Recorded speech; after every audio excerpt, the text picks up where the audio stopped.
guys and ghouls, and welcome to another episode of Fright Mike. I'm Liz. I'm Sam. And today we are concluding our theme for the month, the thrill of the haunt, with the haunt that haunted my dreams. The haunt of all haunts. For everything. We are talking about 2013's The Conjuring. I know. I can't believe it took us this long to cover this movie, because this movie scared both of us shitless when we saw it. Man, like, it takes a lot, but goddamn. I was not looking forward to watching this movie because I was like, I can't, how do I put myself through it again? And watching it and coming out the other side, because I watched it at home, alone, going to bed alone that night, like, or did I? I don't remember. Because Luke was on vacation. I don't remember if he came home that night or not. But I did go to bed that night alone. Oh, yes, because he got home, at 4 in the morning. Yeah. But still, I was like, I'm going to have to watch this alone, then live by myself all day in this house alone, and then go to bed alone. How am I going to do this? Obviously, I'm here. I survived. I'm to this point. You made it. It's fine. We're fine. We're here. But, yeah, I didn't want to do this again. So, it's interesting because, we saw this movie, it scared the shit out of us, I slept with my light on for 3 days. Yeah. No joke. I don't know what it was specifically, I just think it was everything. This movie, so, I don't know if you know this about this movie, it's rated R. They rated this movie with an R rating for no other reason except for how terrifying it was. Because there's not a lot of swearing. Little to no swearing. No blood. No real violence or blood. No nudity. Nothing. It's just purely terrifying. And you know that it's going to be terrifying when it gets to that level. Yes. Yes. Isn't that how Sinister was? Maybe? Or was no. Sinister PG-13? Insidious is PG-13, which was crazy. I think Sinister is R. For terror. Well, also... I mean, there's a lot of, kid killing and blood. I guess it is a lot gorier than that. Yeah.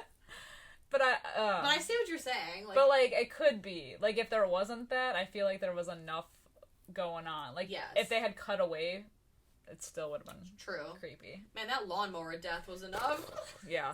Front row of the theater almost. Yes. Peed my pants. Oh, man. It was so loud. It was so God, loud. it was so loud. It's just so funny. So, there were 2 movies that came out. I don't remember if Insidious came out 2013 as well, but Insidious and The Conjuring were 2 movies that truly scared the shit out of both of us. I legitimately slept with my light on for 3 nights after seeing both of them. I think 3 nights each. I couldn't bring myself to shut my lights off. And it's funny that this movie was rated R and Insidious was rated PG-13. Yeah. And they both had, the same effect. The same amount of scariness. Yeah. I still can't understand. I mean... Which one came first? It was Conjuring, right? I think Insidious came first. I think. Maybe.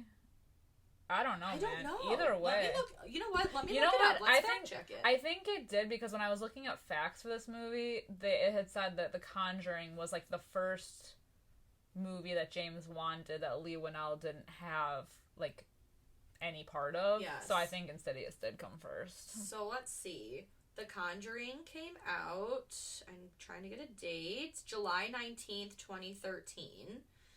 And Insidious, I think Insidious came out, maybe even, a year or 2. Before. Before. Oh! Insidious came out in 2010. Okay. So not even a year, 3 years before. 3 years before. It came out April 1st. Oh, see, April 1st, 2011. So 2 years before. Which makes sense, because now that I think about it, I slept with my light on after Insidious, but I was afraid to see, footsteps under my door, but I was living at my grandma's house at the time, and seeing The Conjuring, I was afraid because I was looking at the furnace room, but that was at my dad's house, so I was already back at my dad's. So that does make sense when I think about it that way. Yeah, no, I fucking couldn't. Yeah, it was pretty terrifying. I think that a lot of people feel that way too, because I remember when this movie came out and everyone was like, this is it, man. Not a whole lot of more modern horror movies had this effect on people, but this one, man, whoo! Even the trailer was scary, but you figure, okay, well, they always put, the good stuff in the trailer, it's the clapping hands and you know, like the disembodied hands, and like there are still parts of this movie that are creepy, but I will say, like, with time and of course like age, like this movie is almost 10 years old now, which is weird to think about. I don't want to think about that. I know, but I like watching it for the podcast, I was like, oh, this is gonna be so fucking scary, and I found like parts of it where I was like, this movie isn't that scary. Like, I mean, it's okay. Yeah, I felt the same way. This movie scared me so much when I had first initially saw it, but then upon rewatching, and this is not a movie that I throw on a lot. I feel like I enjoy it, but I don't watch it a lot. I think I've seen it in total 3 times, 4 times, because how do I subject myself to this kind of like horror? Well, because you just like psych yourself up. They're like, if I'm really in the mood to be scared, I'm gonna watch The Conjuring. But if I'm just gonna throw on anything, I'm not gonna watch that, you know? Right. So it's like, but yeah, upon revisiting it, it didn't scare me as much as it used to. Very true. I'll say that. Like, it was... I don't think it helped that when I rewatched it for the podcast, I watched it during the day. Fair enough. So that it immediately takes something away from it. But, like, yeah, it wasn't... I mean, I still enjoyed it. I just didn't think of it as being... Like, you gotta see this movie in the dark, alone, with the lights off, like... Obviously in the dark, but, like... Right. And the volume turned way up.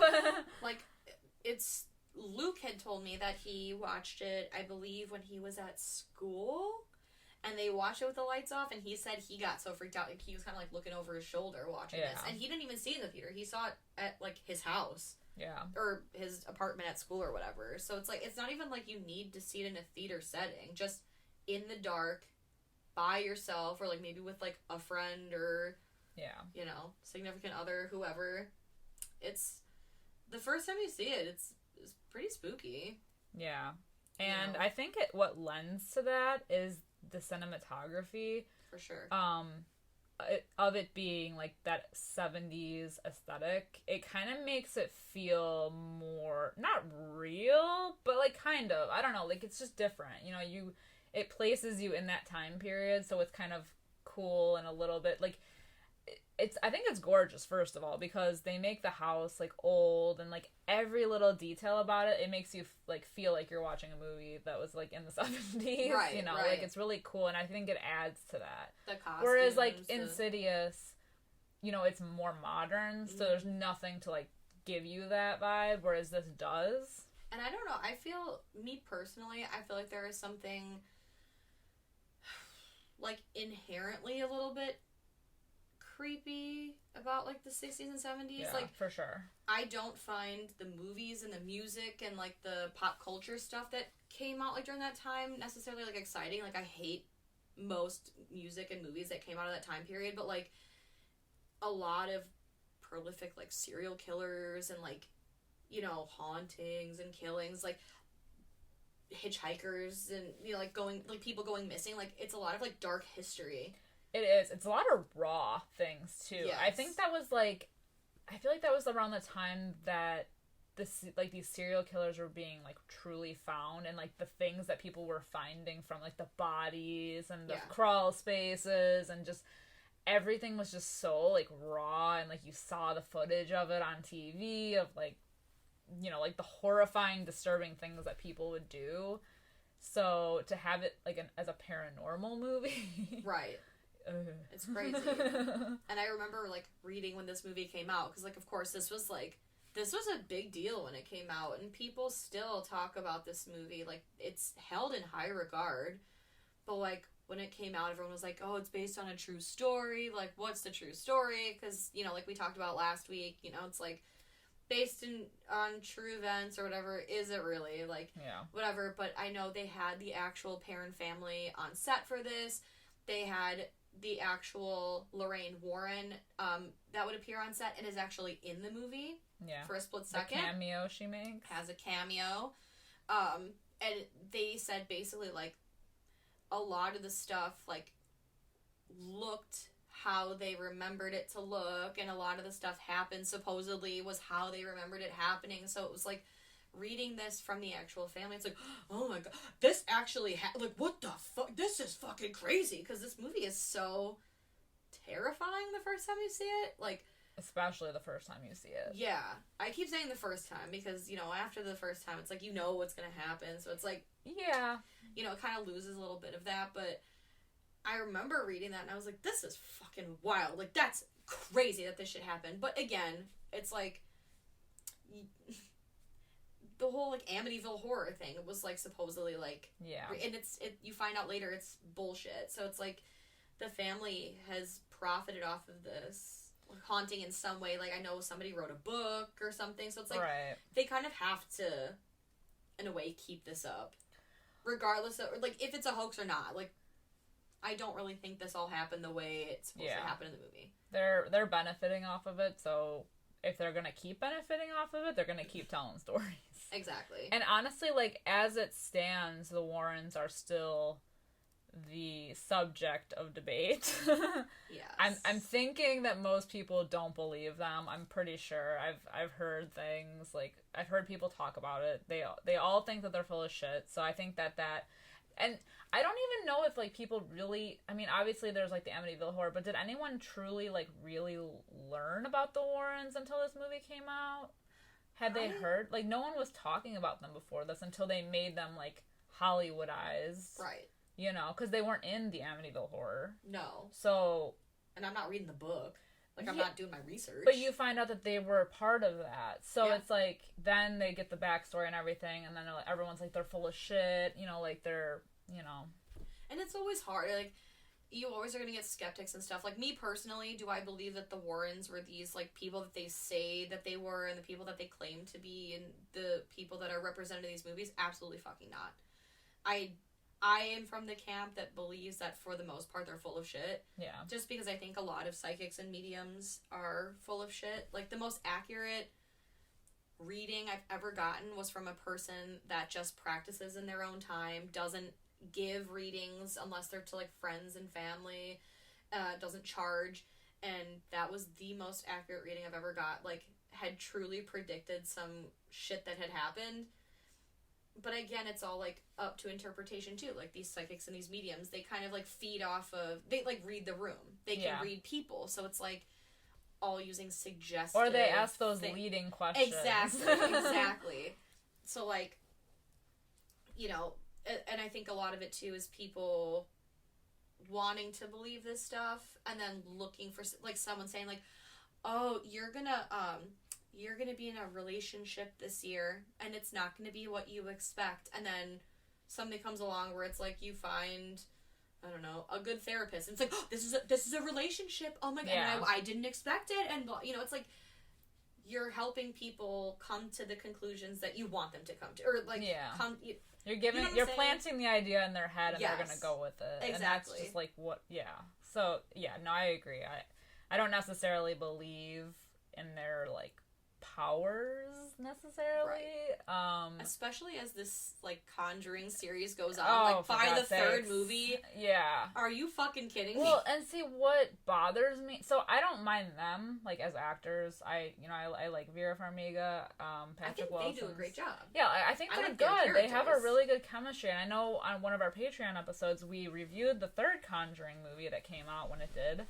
And we were talking a lot about their chemistry.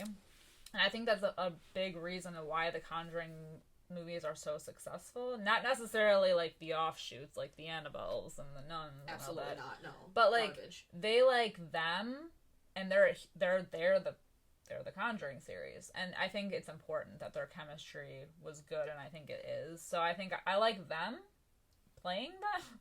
Yeah. But I think something that bothers me, especially after rewatching this movie, is how sure they are of everything. Yes. I just, you know, they have all the answers. They just know everything. But that's the Hollywood, like, that's the Hollywood of it all, which, like... We're safe with them because they know everything, and they know how to handle every situation, no matter what it is, no matter how off-the-wall, batshit crazy, supernatural it is, they know how to handle it. Exactly. Because they know things. Because they've done it all. Like... That was a big problem that I had with The Conjuring, too. And I'm sure at some point when we talk about sequels, like, we'll probably talk about it. But with this movie, with The Conjuring, when you do research, basically a lot of it, like, from all I've, like, seen and read, it's, like, for the most part, they try to make you believe, like, a lot of this is real. You know, like, whether you believe that the Warrens were in it or not, I think at some point they had gotten kicked out of the Perrons' home. So, like, they weren't there for the full thing like they were in the movie. But for the most part, they make you feel, like, a lot of the research, like, okay, so, like, a lot of this stuff is real. In The Conjuring 2, you get then, like, the spin-off of The Nun and, like, that. So, like, and you get, like, the Crooked Man. So it's, like, all these, like, fake-ass, like, demons. Yeah. Money grabbing shit. Right. To keep it going. Where in this one, we of course end up getting the spin-off of Annabelle, but at the time, I don't think they were necessarily, like, going for that. It just grabbed a lot of people's attention with how creepy the doll was. And then you get your main, like, witch, you know, which is the bad guy of the movie. Right. But then you do research on the second Conjuring, and it's all, like, it's awful. Like, the little girl was lying. The Warrens weren't, like, a big part of the case. Like, I think it's been so long since I, like, looked into it, but I think the Warrens were, like, basically fired from the case or, like, sent home to America from England because they weren't, like, doing anything. Like, they weren't solving anything. So it's just such a bummer because in these movies, like you said, like, you believe in their chemistry. You grow to love them. Yes. No matter how full of shit they are. Yes, because you believe these characters, and they are so sure of themselves, and they do have and they just feel like they're the safe space of the movie. Yeah. So, like, of course you, like, love them. And also because in The Conjuring 1 and 2, and even part of Annabelle Comes Home, I believe, you get to see their family, their daughter. Yeah. They're in their house, and these things that they're doing with these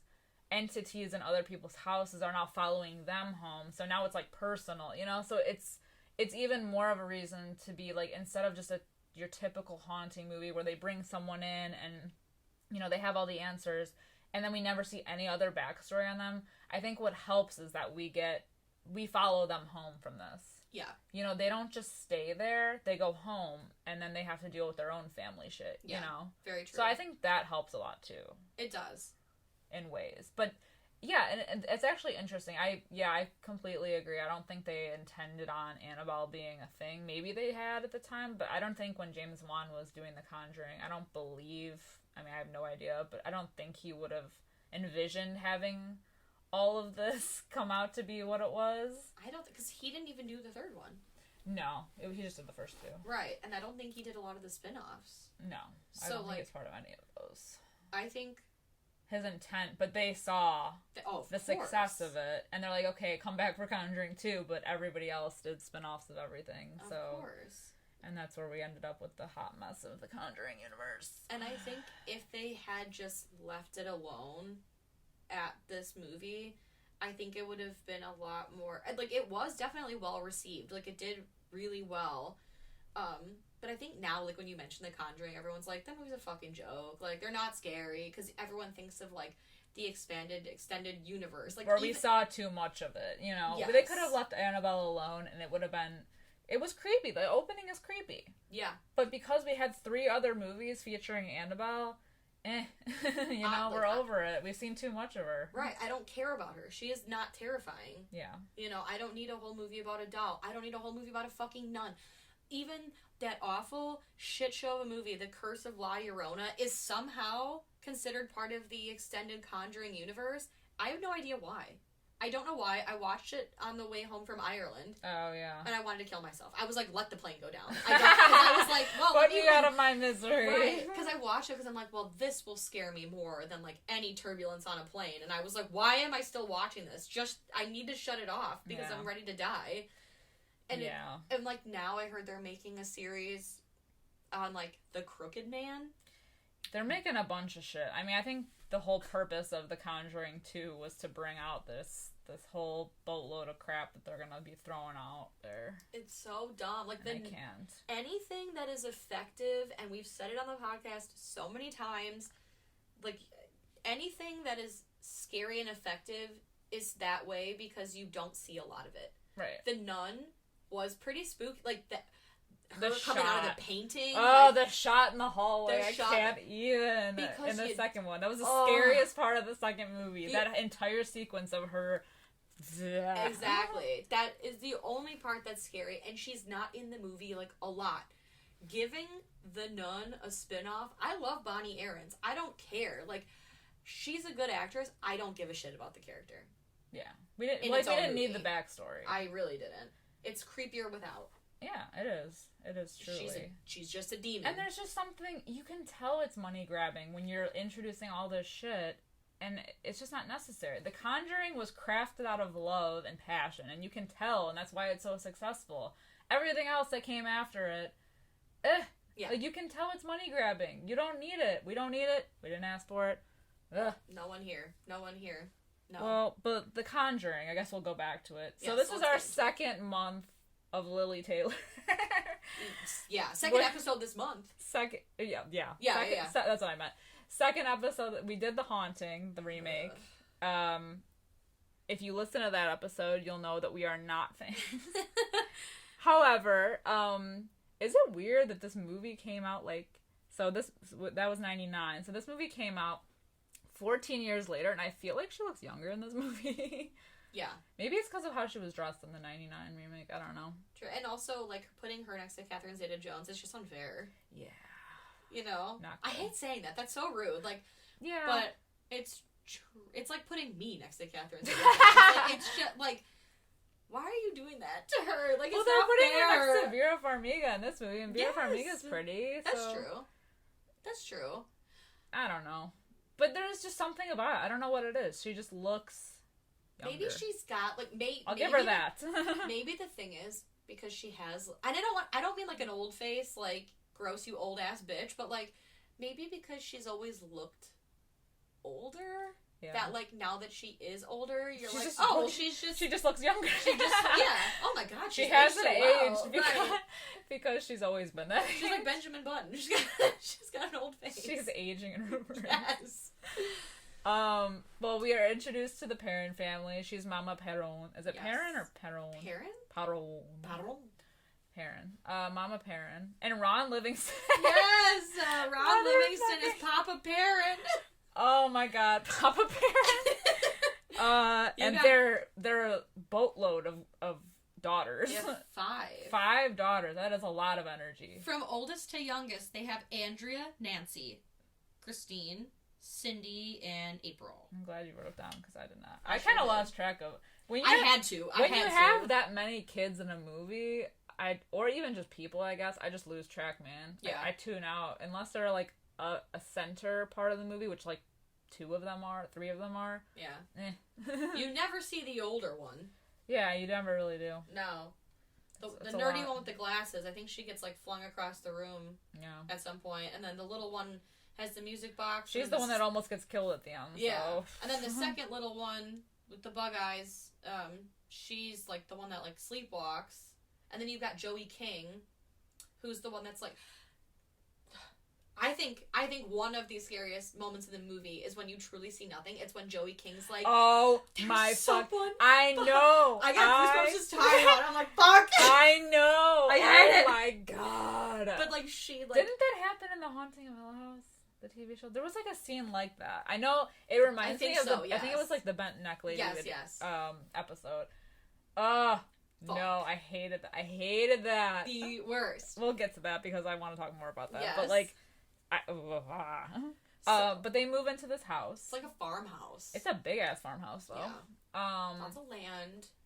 Time of season is playing. So Ron Livingston is a truck driver by trade. Yes. And it's like they I don't remember even why they moved, but they're looking for a fresh start because some shit had gone down before. It's what I'm like led to believe because of their conversations. Sure.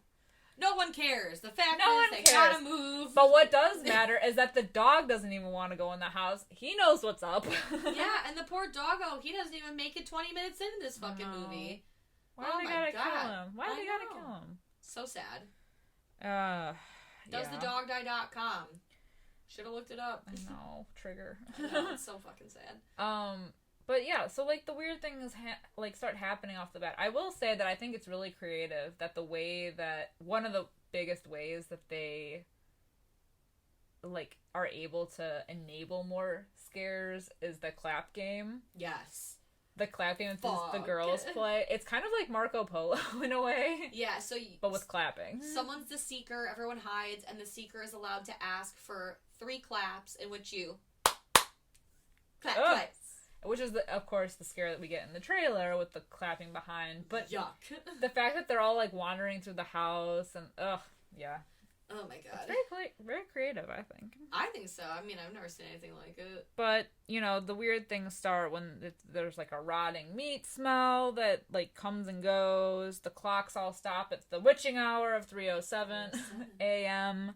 And don't forget, the little one, April, she finds that, like, the creepy music box down by that even creepier tree. I know. Because they got this giant, like, 18-foot, like, hanging tree in their backyard. Literally. And their property is, like, waterfront property, so it's a tree by the water. And they don't mention this in the movie, I don't think. But they always say that water holds, like, a lot of, like, energy. So they always say, like, spirits are attached to places with water because of the natural, like, energy and flow of the water. I love that. So that just, you know, lends to the creepiness. Speaking of the music box, the other scariest part about this movie, creepiest, is when the mom is playing with it. Yeah. Which she's playing with the youngest daughter. And she's like, of course, it's like a little kid talking to an imaginary friend. You know, we've seen that before. But, like, she's like, oh, do you want to see what he looks like? And hands her the jewelry box, or the music box, and, like, the reflection of her face, and then looking around the room with it, and she's like, I don't see him, and when she's like, he's standing right behind you. I hate it. I know. I hate it. She's like, yeah, you have to crank the music box, and then when the music stops, he appears in the reflection behind you. I don't like it. Why the fuck? I don't like it. I would never do it now. I know. And it is, like, I hate those, like, cheap jump scares like that, where it's like, boo! But, like, her, when she, like, jumps and she's like, boo, mommy! And she, you know, she's like, oh, you little shit. Like, I did actually, like, I laughed in the theater. Because, like, you get so scared. I know. And because she doesn't see anything. But right. It's, like, still terrifying. Because you're waiting, and we're all waiting, and she's waiting. And that's how the movie ends, too. Yeah. With the reflection and the music stops, and then it just cuts to the credits. I hate it. I know. Very simple, yet effective.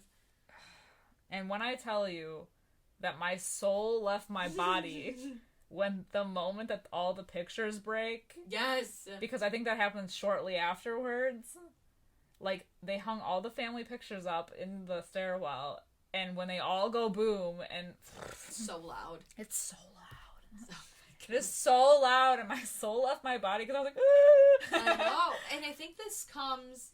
Does that come before or after? So, like, I think it's the same day with the music box scare, where she's like, look at my friend, mommy. Like, because so April's the littlest one, and she's always left out of the clapping game. And it's, so, like, all the other girls have, like, gone to school. And April's like, will you play the clapping game with me, mommy? Like, they don't ever let me play. So, like, Lily Taylor is, like, blindfolded and is trying to find April. And she's like, okay, first clap. And they go into the room. Oh, the wardrobe. The wardrobe, the armoire, whatever you call it. Like, it came with the house, and the doors just slowly open. And you see 2 fucking hands just come out and, like, clap. And then she's like, oh, I'm gonna get you now. It's, like, so fucking dumb. But then, like, getting up to the wardrobe, you can hear the breathing. And she even says, she's like, I can hear you breathing. And then there's no one fucking there because April comes out. She's like, you were not even close. Like, I was in the other room. Like, what the fuck is happening? What the fuck is happening? It's just shit like that I'm like, oh god, it's just creepy. Just the disembodied hands, just the breathing alone. Like, can you imagine if you were like inches from something to the point where you could hear it, like, and right there. And there's so many moments of that though, where it's right there. I know. It's right there. I know. Yeah. So, like, that all happens. The fucking photos that fall, like you said. Photos that fall so loud. when she's playing the clap game, or when she goes to the basement, because this basement. Yes. They find it when they moved in. It's boarded up, so already it's a red flag. they go down. The dad's, like, obsessed with it. It reminds me of Amityville in a way. How, like, George Lutz was always, like, creeping around in the basement. True. And, yeah, so he's always going down there. They find a bunch of, like, antique just junk down there. And, I don't know, man. The scene where she goes in the basement and she's, like, whipped around or something, and then she runs back up the stairs with the match. Ugh, the clapping. I know. It's so frightening, because, like, she's basically, like, before the photos even fall, you hear, like, a little kid, like, laughing, like a little boy. Like, you can hear it, yeah. Yeah, and then the photos fall, and then she's basically, like, searching through the house for whatever or whoever is doing it, which leads her to the basement, and she hears something down there, and she's like, whoever's in there, I'm gonna lock you out, and then it pushes her down the stairs. Yeah. I don't know how she didn't, like, pass out from, like, a concussion Break or her something. neck. A ball comes rolling out. The fucking light goes out. She's climbing up the stairs, got these fucking matches, and you just see these disembodied hands that, for whatever goddamn reason, are creepy, clap next to her, and she's just frantically banging, and no one can hear it. I know. Nobody can hear it. In a house full of people. Right. And she keeps, like, in the meantime, she keeps waking up with all these bruises all over her body, and then I think, like, shortly after is when we get that scene, like, with, I think, so Joey King's name, I think, is Christine in the movie. Christine and Nancy are the ones that share a room.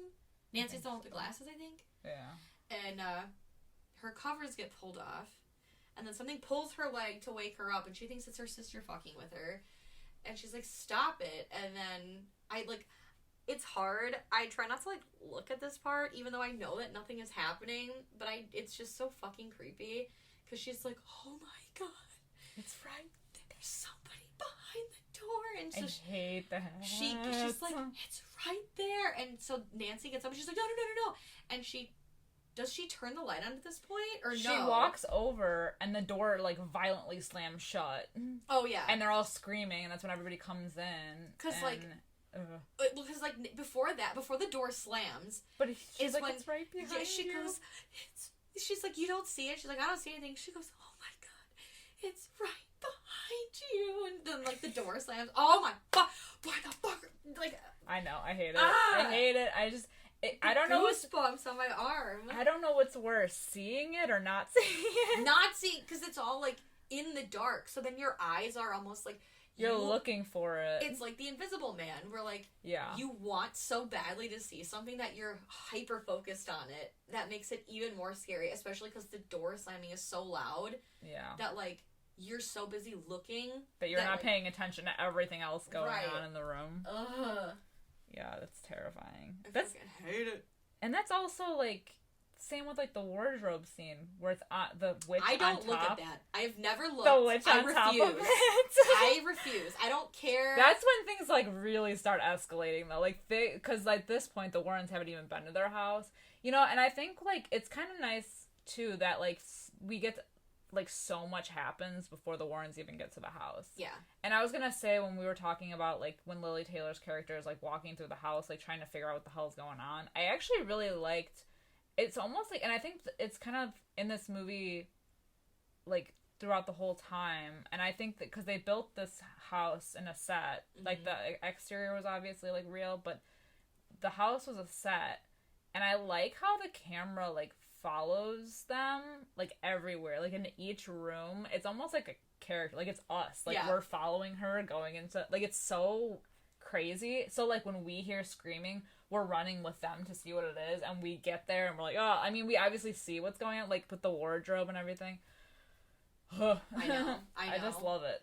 It's so fucking good. James Wan always, like, all of his movies always have, like, good camera work, like, even for how crazy Malignant was, that shot of her, like, going through the house, where it's, like, somehow they were able to go through, like, the entire house from above. Yeah, like, he always has, like, really good camera work. Yeah.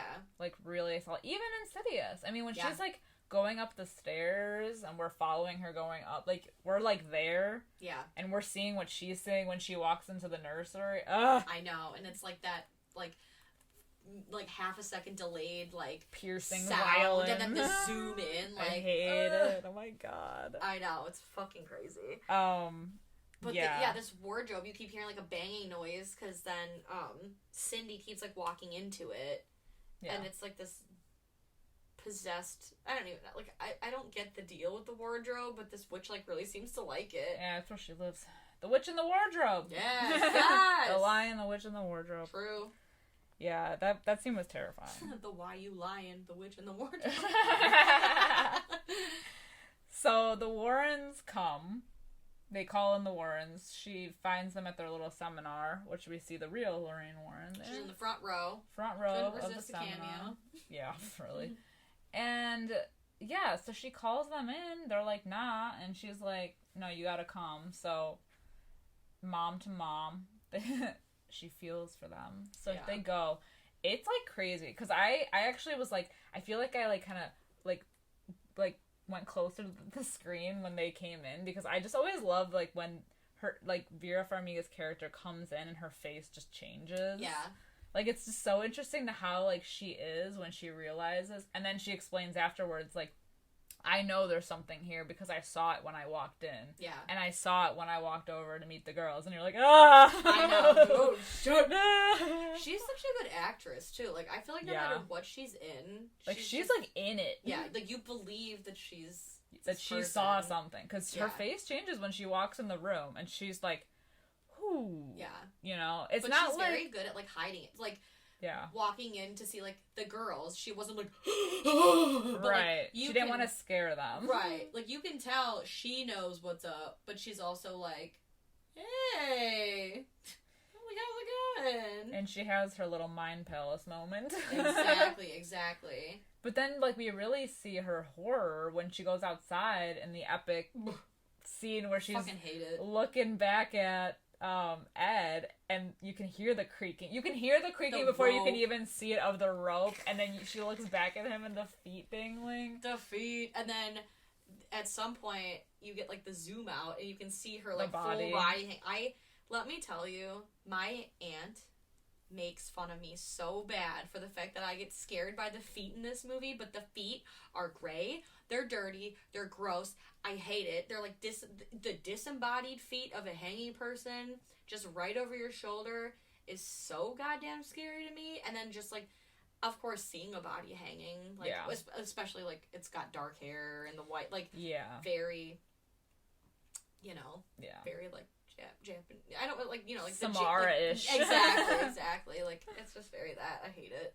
Yeah. It's all bad. It's terrifying. And then she sees Rory in the mirror, because we do another scene with the music box, and that's terrifying. I hate it. I hate it all. It's all bad. And she's like, something bad happened here, and we have to help these people. And they do. Which I love. So, like, they have, like, a whole crew. And I do think it's cool. There's not, like, a lot of music in this movie. Like, a lot of, like, soundtrack, I'd say. Like, you know, like, they play, like, Time of the Season or whatever. But then while it shows, like, the crew setting up in the Perron house, there's a song that plays, and it sounds like it's right out of, like, the 70s. But it's actually a song called In the Room Where You Sleep by a band called Dead Man's Bones. I love that song. I know. It's Ryan Gosling's band. Yes. It's I remember seeing this in the theater, and when I heard it, I was like, get out! Like, I was like Elaine from Seinfeld, like, get out! Like, I fucking love Dead Man's Bones. I could not believe that there was the song, like, so out of nowhere. Yes, I know. It's amazing, and it's called In the Room Where You Sleep. Like, it just, the lyrics like fit the vibe of this movie. Oh, it's so good. I love it so much. Yes, but of course you got like the one guy who's like, was he like a cop? He's there's like an intern. Yeah, a Warren intern and a he's a cop. I'm not really sure why he's there, though. I don't know. He's skeptical of everything, but yeah, he's there. Right. For safety. He's got a mustache, so he's a cop. I don't know why he's automatic cop. Right. But, like, all this stuff. But they basically move in with them for a bit, and they help around their house. They get to know their kids. They, you know, occasional laundry ghost. Right. They do that, like, interview where they have them on tape, and then when they review it later at their house, like, for whatever reason, Carolyn, which is the mom, like, her voice didn't pick up at all. Yeah. Spooky. Yeah. So, like, stuff like that, and, you know, there's always, like, a moment of sentimentality in these movies where, like, Vera Farmiga, Lorraine is her name in the movie. She finds a photo of the family, and she's like, oh, that was a nice day. Like, was it at the beach? And, you know, she was like, that was just, like, you know, Carolyn was telling her, like, that was a perfect day, like, a perfect memory. Yeah. So, of course, you've got something like that to come back later. Well, and actually, like, because they spend the time, like, during the day, because nothing is really happening, getting to know the family, I think that adds to it as well. It reminds me of Poltergeist in a way, when the crew sets up at their house, and, like, the mom is, like, talking to the other, you know, like, the other woman there, which her name is escaping me, but, you know, like, it just, like, it adds to it, because they're not just, like, showing up and, like, ghost busting, you know, like, they're forming this relationship with them, like, they're caring about it, so it's kind of, you know, it's kind of nice. It seems more personal than, like, Insidious with, like, Lin Shaye, where they just show up and know everything, and they do the seance, and it's over. They show up like you and I at Sephora, like, I know more than you, back up. I don't need your help. Thanks. I've come for the mascara. Exactly. Like, the laundry ghost that shows up. I forgot it. It reminds me of Insidious. Yeah, well, it, like, flings up on the window, and then, like, the ghost is there, and I think at this point, isn't that when she gets possessed? Yeah, when Lily Taylor gets possessed, because the laundry ghost. The fucking thing goes in her mouth. Yes. It's, like, hovering above her. I thought you meant the ghost, like, later, when she's like, look what you made me do! To that guy. Do you remember? No. The guy that's a skeptic. He goes... Oh! That reminded me a lot of, like, the ghost from, I think it's Insidious Chapter 2. Yeah. But anyway, yes, the laundry ghost, like... There's a couple laundry ghosts. Yeah, Vera Farmiga's, like, literally just, like, taking the sheets down, and the one just, like, yeets itself up out of the window, and somehow, it's like a magic trick. It's creepy. The wind picks up, and it just, like, the sheet flies off the line, and, like, hits something in the shape of a person. Yeah. And then she, like, walks towards it, and the sheet flies away, but like, it flies up toward the window, and the thing goes up there. It's really cool. And then you see the person inside the window. And she, like, runs in the house, but before she can, it, like, goes on top of Lily Taylor. While she's napping. And she wakes up, and it's, like, hovering over her, which is just... Yeah, fun fact, too. So, the person that plays the witch... What's her name? Bathsheba. Yeah. Also plays the lipstick demon in Insidious. Ooh. Same guy. Ooh. Yeah, Insidious really likes... Well, I guess, no. Both of these movies have a habit of having women characters played by men. Yeah. Because the creepy, like, old lady... How very Shakespearean. I know. Let us be creepy by ourselves. Aren't we creepy enough as it is? I know. So, yeah, she gets, like, full-on possessed. Much unlike our characters in last week's episode, where we weren't sure if Matt was possessed by the ghost of the little boy, Jonah, or not. Oh, yeah. This one makes it very clear. Oh, yeah. The thing goes inside of her mouth. Yeah. And that's the reason she's got all these, like, bruises, is because they're trying to, like... infiltrate. Beat her up. Yeah, make her weak. Beat her into submission. Yeah. And then, like, Lorraine's like, Carolyn, are you okay? And she's like, I'm fine, bitch. Why? Yes. Like, no, you're not. But okay. Well, and then we also get a little bit more backstory on the Warrens, because this isn't their first rodeo, where Ed is definitely concerned about the whole, because they do talk about exercising the house and everything, and he doesn't want Lorraine to be anywhere near it, because one of their last cases really took a toll on her, and he doesn't want her around. Yeah, it took, like, a big chunk out of her, is what he said. It took a big chunk. Yeah, because what they do helps people, but it, like, takes part of her away. Yeah, because she's, like, the medium. Yeah. A lot of energy. Yeah. Yeah. And we never find out what happened, which I like, but I'm nosy. She saw something when she was doing they were doing an exorcism on a person, like a man. And she saw something that was so terrifying that she locked herself in their bedroom for, like, 8 days and, like, couldn't. Yeah. Like, nah. And has never told, like, Ed what she saw. So I really like that, because it, like, again, it's less, like, the less things that you know, the more scary it is. But also, I'm nosy, so it's like, well, what did you see? Also, but if it was that terrifying, do we want to see it? I know. That's the fucking, the rose and the thorn of, like, horror is like, don't show me too much. Don't tell me too much, because then it's not scary. But then you don't tell me or show me, and I'm like, well, but I want to know. Ugh. Fuckers. So you can't win. The next scene is also terrifying because it's when Cindy, she like sleepwalks into the wardrobe, or she like goes into the wardrobe and they find like the hole behind it. Oh yeah. Where I'm assuming the witch lives. Yeah. Because then like Lorraine just climbs in, which like why? Why would you do that? She climbs in. She finds like the noose that the witch used on herself, and then falls through the entire house into the basement. Also with, like, a bunch of trigger objects, because we find out that that's where, like, there's, like, a shelf with, like, a bunch of dusty objects, and there's, like, a spot in the dust that's missing, but it's got, like, that octagon shape that the little music box has. Yeah. So, like, what are the, like, I'm glad that they didn't further explain any of these, or, like, have spin-offs of The Conjuring based off of the other shit that was in the house. Right. But, like, I'm assuming, because... oh my god, April, the youngest one, she says that's where Rory likes to hide too. So like I just assumed that maybe he brought some of his like favorite toys in there to comfort him. Yeah.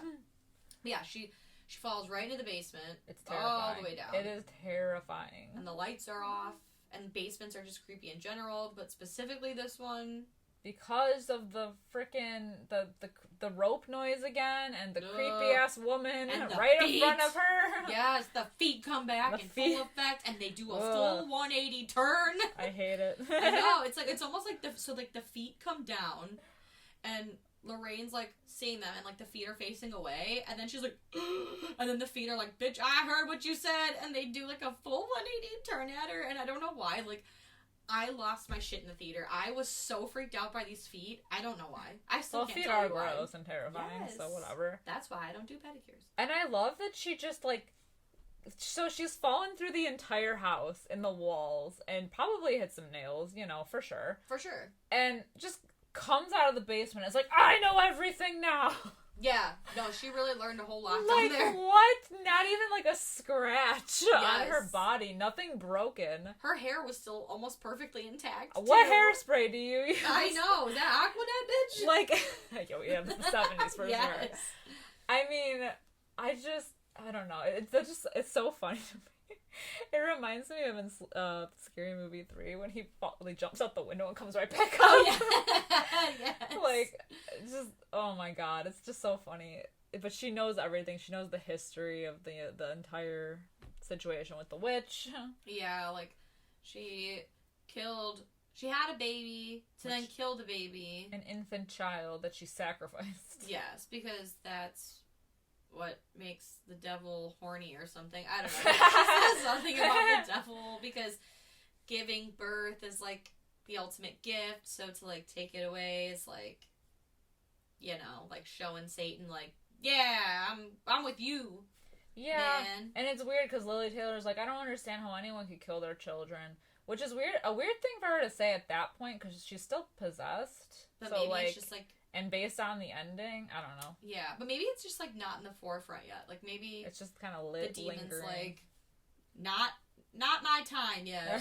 You know? Like, not my journey. Right, I'm biding my time. Yeah, maybe. I guess that makes sense, but yeah. Yeah, I don't know. Based on the ending, she, you know. She does try. She eats her words. Yeah. Yeah, I was like, and also her child, but I'm like, no, she doesn't. No, she doesn't. And then, out of nowhere, the little girl gets, like, yanked around by her hair. Yeah, it is cool, because, like, basically this whole time, like, the crew's still in the house, you know, Lorraine comes out of the basement, and she was like, I got the full scoop, I got the tea, everyone put the kettle on, the tea is hot. Piping hot. Right, I got the tea! And then, the crew's still there, and that's when, Christine, I keep wanting to call her, like, Christina. Is it Christine or Christina? Joey King. She's like, your hair. And it's just, like, a few random, like, strands, which reminds me a lot of a scene from The Haunting, the remake, with Lily Taylor, where, like, the ghost children are playing with their hair. Yeah, it does. But it's, like, a few strands of hair being lifted, and then all of a sudden she's just, like, fully yanked across the room and then thrown, which also, like, it's kind of like It Follows, too, when they're at the beach, and the hair just gets, like, fucking yanked. And 3, like, grown-ass men jump on her to try to stop her, and it's still dragging her around. Yes. And they're like, did you get this on camera? Because that's the whole point. Like, they're trying to get evidence of something in this house to send to, like, the Vatican, essentially, to approve an exorcism. Yeah, because they're hard to come by. Correct. Which is, like, that's, like, a good thing about this movie is that it's not just easy. Right. You know, like, they need a reason to have these scares. Instead of it just being, like, okay, like, something is happening, let's call a priest. Right. It's a lot hard. There's more to it than that. It's a lot harder to get there. Right. So you need to have the scares happen in order for him to come. And didn't we just watch something? Was it The Conjuring 3? I swear to God. We just watched a movie where they were talking about how, like, you can't just get, like, they're not just handing out exorcisms at the local Catholic church. It's like someone that's an expert that has to do it. And not every priest knows how to do that. Right.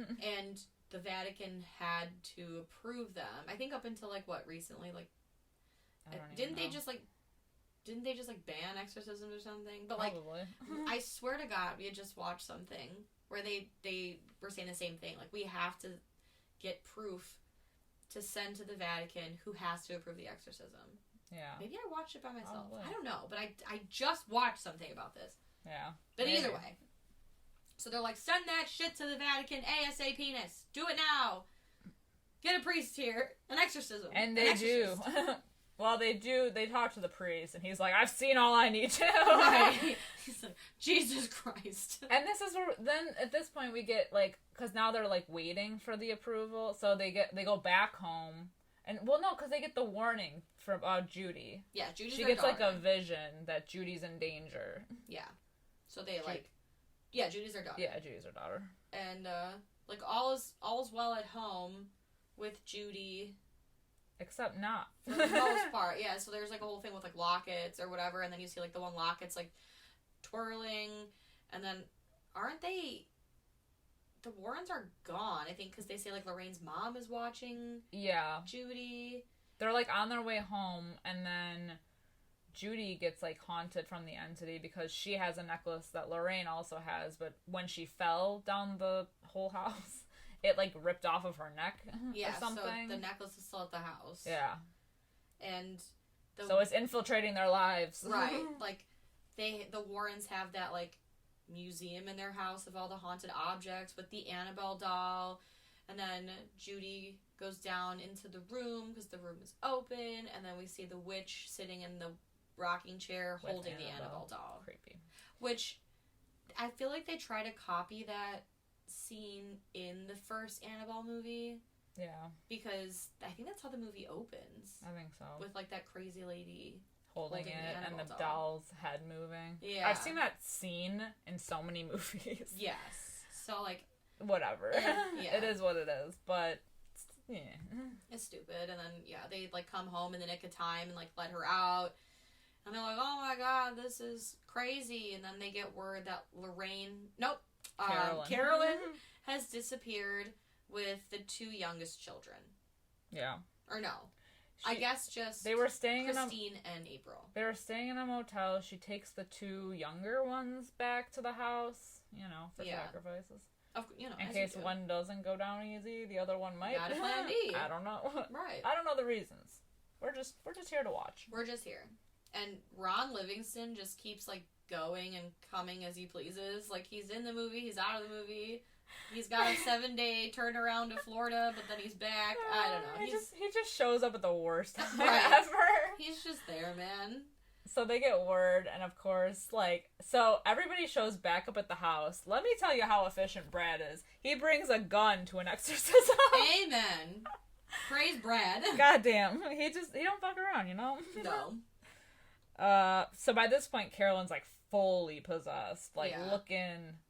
She looks spooky. Yeah, she kind of actually looks like the nun. A little bit, yeah. She reminds me so much of I don't know his name, but, I haven't seen this movie since it was in the theater, when my mom dragged me to it, but Lord of the Rings, the 2 towers... Schmeagol? There's not Schmeagol, but, like, the guy... Okay. The guy in the palace who wants to bang the blonde. Who wants to bang the blonde? The sorcerer guy, he's got black hair, and he's kind of, like, green and scaly, but he's not green, but he's just, like, very pale and, like, sick and lizard-like. I don't know. That's what it reminded me of. That is the worst description of any person. The problem is that I've only seen Lord of the Rings, like, all of them once. Same. Because 5 hours long. Yeah. But, yeah, I don't know. She's looking rough, man. She is not. She's trying to kill her child. She takes a chunk out of poor Brad's face. Yeah, it's not good. And it's just a lot. All of a sudden, we learn that Ed knows how to perform exorcism, so they tie her up into a chair because she goes into the basement. They tie her up, and he just does it. He just knows. And I love how they're like, I thought you said you needed a priest. And he's like, eh. He's like, I'll just do it myself. Guys, I saw this on TV once. I watch Ghost Adventures. I think I know what I'm doing. I'm an expert. Right. Step out of the way. Wait. Sorry. So, while we're talking, I had to look up a picture of this guy. This is the guy I'm talking about. This guy. Oh, yeah! I wish I could show you. He's like the one that's like whispering in the ears. Yes, yeah, the king that's like real wispy and that was gray me and like coming out of quarantine, like pale, dark hair in my face. He looks like Danny Filth a little bit. I think. Oh, it says Brad Dourif plays him. Yeah. Oh, neat. Oh, yeah. Now that I'm like thinking about it, that makes sense. It does. All makes sense. So she looks like creepy Brad Dourif. I can see it. But they're all in the basement. They like get a hold of her. Let me tell you, this movie really amps up its energy in this moment because things just go fucking crazy when they're in the basement exercising her. Yeah. First of all, the basement, big super creepy energy, like the one single naked bulb on a string kind of shit that's like throws shadows around because like it's moving, you know, like that whole shit. The lighting is crazy. Her under that one spotlight bulb. Exactly. And her violently. What always gets me about the scene is the fucking blood.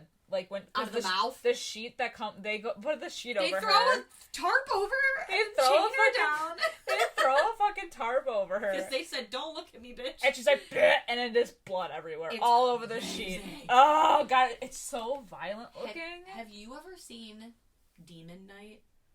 No. Yes. It reminded me of like Billy. Yeah.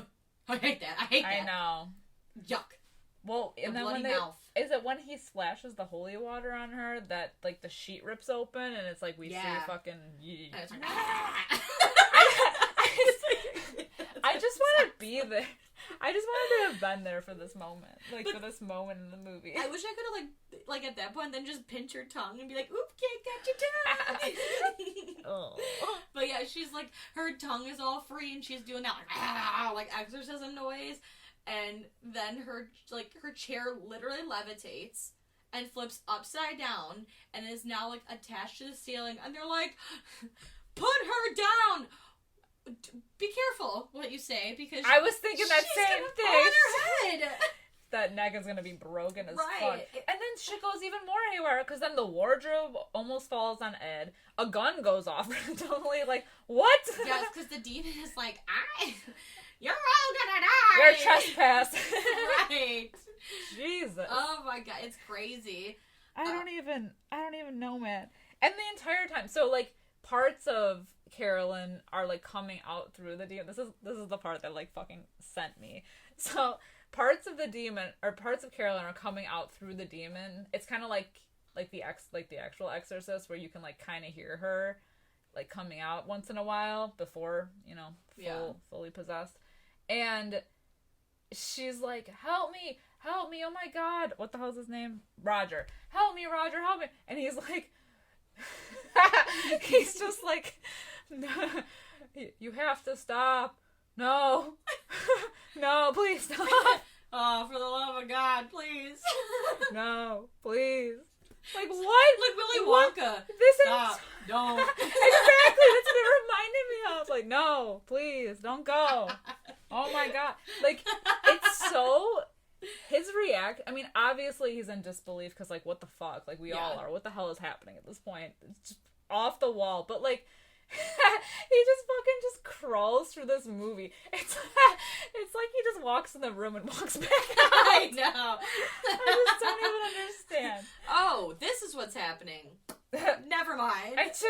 And he just stands there and watches it all unfold and just doesn't say fucking anything. He is the worst because it's Lorraine that's like, well, I guess it's not at this point, yeah, but she's the one that like basically pulls her out of like the demon coma. Yeah, and then when it gets to the point where she literally has the knife to her youngest daughter's neck. Yes. And literally still Ron Livingston is like, no. Don't kill her. Oh, no, don't do that. One less mouth to feed. Like, oh, not the... Real convenient. Oh, shit, no, stop. Jesus Christ. I know, but it is like, so, they're looking, they found Christine, but now they're just missing April, the youngest, and while they're doing the exorcism in the basement, the other guy's upstairs, and he finds the little one under the floorboards, and of course... What do you do in that situation? You don't keep it under wraps until, like, you know, you've got the bitch exercised. She's like, she's under the floorboards! Right there! Over here! And fucking so spotlight on the poor girl. You couldn't have low-key ripped up that loose-ass floorboard and just taken her out? God damn. So, like, Carol in possession. Talking about like, giving away your position. Right. She's, like, literally, like, speed crawling through these tunnels. So it is, like, legitimately creepy. But, like, yeah like you said, she's got, like, the knife to the throat. And it's fucking Lorraine that's like, think of the day at the beach. Oh, God. Your family. Well, you know, Ron again with the mother's love. No. Honestly, I'm surprised. I know. Oh, she was possessed. Wow. No, please. Don't Stop. kill her. Don't. Stop. Fuck, like, Lorraine in that moment had more ambition than he did. Yes. God damn, he might as well not even have been there. I know. Talk about deadbeat dad. I don't even know, man. So, yeah, like, Lorraine comes to... like, I know they, like, call the demon out by name, too. They're like, be gone, or whatever, but, like... Schmiegel. Right? Beat it, Stu. Schmiegel. Exactly. But so, like, she comes to, and everything's cool, and, like, the kids are just traumatized for life, like, not a big deal. That's the last thing I had on my mind in this movie was, like, my last thought was, like, how do you recover from this? Right. Your mom had a knife to your throat and almost was, like, seconds away from killing you. How are you ever gonna, like, trust her? Right. How was Ron Livingston ever gonna, like, sleep next to that woman knowing that she had Schmiegel face and... and just be okay with that? Nobody... No. Not even. Well, especially, I could just picture it, like, this is so fucking gross. I'm sorry, forgive me, Father, for anyone listening. But, like, after this, then if I were on Livingston, I would have been like, you know that thing you did with your tongue when you were possessed? Oh. You wanna know what I got? Like, give it a shot. Yeah. So, like, how do you, and, like, do you know, okay. Do you know what the sequel to this movie is? The sequel to this movie is not The Conjuring 2. The sequel to this movie is a little ditty I like to call Hereditary. Look it up. You want to talk about the aftershocks of almost killing your kids. Like, she almost set him on fire, and he dreamt about it for the rest of his life. Trauma. Yes, the trauma. Trauma. And this reminded me, and I know we've talked about this before, that movie that you mentioned about the... like, what happens after the exorcism. Yes. Like, the support group. Ava's possessions. Like, yeah, like, I don't know, man. Maybe they should make a mainstream, patent pending this, by the way, a more mainstream movie about that kind of thing. Right. Like, the family is what they go through afterwards. I like that. That's a good story. Patent pending, You heard it here first, yeah. You heard it here first. I'm directing it right now. Absolutely. I'm writing it as we speak. Copyright restricted. I got my notebook. Yeah. Oh, fuck, man. This movie, man. I love it. I love it. I know. And then, yeah, and then, like, of course, this movie is about the Perrons, but it ends on the Warrens with, like, him putting the music box in the room, and then we get that scene of, like, the... Which I still don't like. I don't appreciate it. Yeah. I didn't need it. It's not asked for. I've been through enough. By this point, I'm sweating. Yes. I am drenched in sweat. On the edge of my seat. It's like Austin I'm Powers. on the ceiling. Yes, my glasses are crooked. My hair is blown. Like, I can't do anymore. I'm done. We're done. Please. This is the most intense exorcism I've ever attended. It's Personally. true. I was there. Also, did you get the little nod at the Amityville case at the end? I did, at yeah. There's a long eye. How? First of all, okay. So they escape death once again, the Warrens. They go home. They put the box away. And then they're just like happy-go-lucky. Their daughter gets attacked. And all of a sudden they're just happy-go-lucky.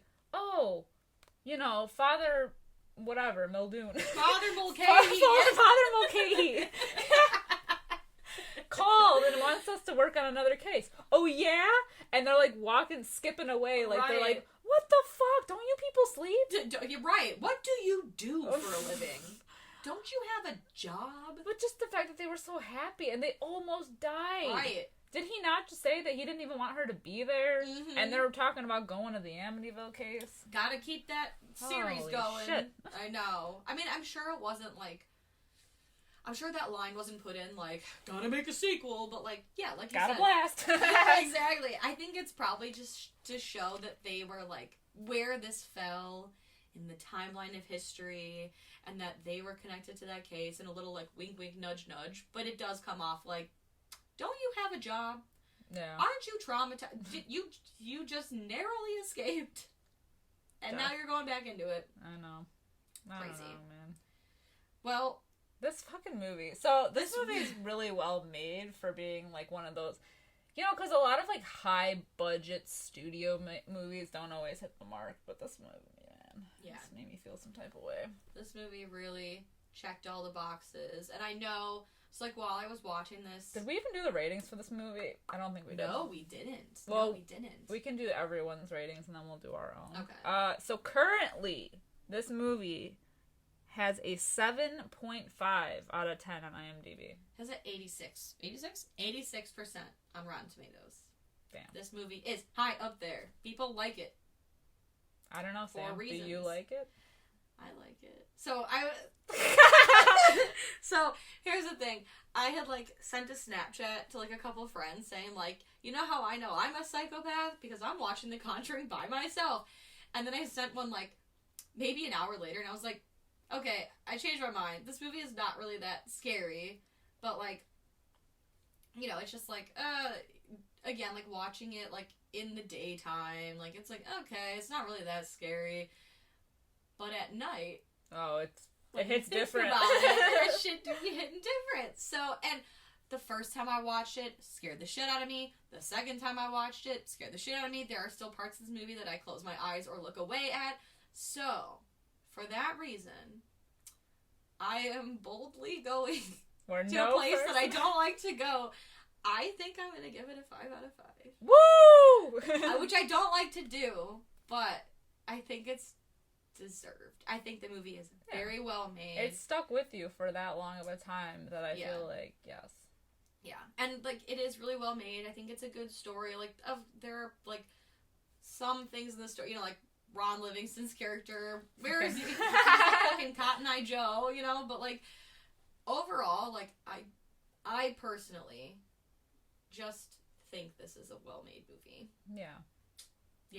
There's not a lot of gimmicks. It's like the clapping is creepy.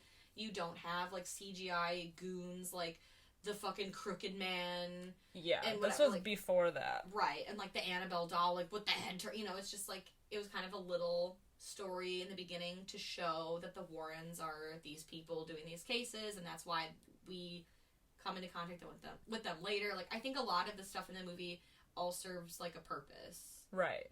Well, and if you cut your memory away of everything else that has come from this and just leave it at this movie, it's such a small movie. Mm-hmm. Like, it just seems so small, and it blew up, obviously, but it hits different because you don't have that more explanation, We get the brief Annabelle story in the beginning, and that's it, Right. But and then I guess she shows up later in the movie. Yeah. So it gives some kind of context as to, like, the things that are going on at the Warrens' house, but, like, yeah. I agree. I'm also gonna give it a 5 out of 5. Yes! I really fucking love this movie. Yes! I always have. Yeah, it's not as scary as it was before, but I still like watching it. I mean, I don't watch it very often. I don't know why. Like I said, it's just not a movie I throw on all the time. It's but so fucking terrifying. It is. I mean, it's different, man. Even if they're not scary now, at one point I was terrified. Yes. So, like, it was effective to me. Like I said earlier, for being a studio big budget movie, I think it was super, super creepy, super well made. The camera work, as always, with James Wan is always fucking on point. I don't know. Yeah, it's a good movie. Yeah. I like it. You know, I know it's like, it's a lot, because everyone's always like the Insidious versus the Conjuring debate. I fucking love Insidious too. So, and I want to talk about that movie on our podcast at some point. I guess we could have done it this month, but like, I think how do you fit both of those juggernauts into 1 month? Like, you gotta save one. I want to give it its time. Give it its moment. So I'm not gonna say like I like one over the other yet. Maybe it's to come, but I don't know. But like, yeah, I don't know. I love it. Yeah, it's great. End of story. Yeah. All right, guys, that's gonna wrap it up for us today, and wrapping up the month too. Yeah, end of the hauntings. The middle of the haunt. It's the last week of October, so we hope you all have a magical, spooky Halloween. Happy Halloweener. Woo! Tag us in your costumes, because I want to know. Which you can do by playing along on our scavenger hunt. Hey. That's right. That's one of them. That's one of the many pictures you can tag us in by following our 13 Frights of Halloween. We've been doing it all month long, and we've been enjoying the tags that we've been getting. You can take a picture of yourself, past costume, current costume, along with other photos that we have on there, which you can find on Instagram, Facebook, or Twitter at hashtag 13 Frights of Halloween.